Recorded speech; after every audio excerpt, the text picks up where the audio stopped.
Boris Johnson issued a renewed pledge to concerned Brexiteers to reassure them there will be no fudge during Brexit trade negotiations, political commentator Patrick Maguire claimed.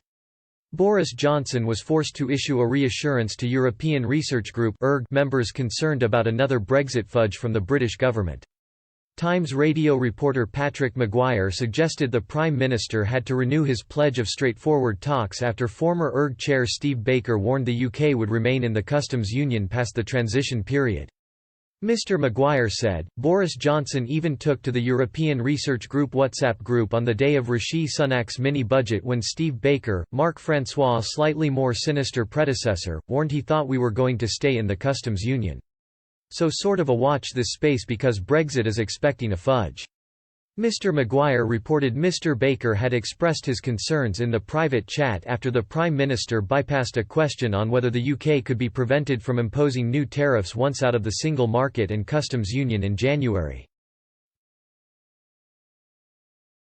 In his message to ERG colleagues, Mr Baker said, "The reason for the question was I understand some forces within government want us to charge the common external tariff on good into UK after January 1. This is not confirmed but it is a boil which must be lanced earlier. At best, it would be a return to May's deal. I cannot believe Boris would do it." But the Prime Minister intervened directly to reassure colleagues, saying, "Not on your Nelly." ERG chairman Mark Francois warned Michel Barnier last month certain EU demands are simply not going to work.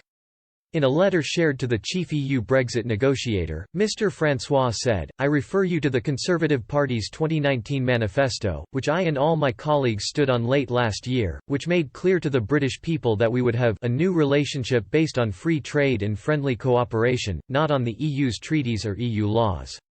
All I and my colleagues in the ERG have ever really wanted is to live in a free country. We have come a very long way in securing this objective and we have no intention of abandoning it."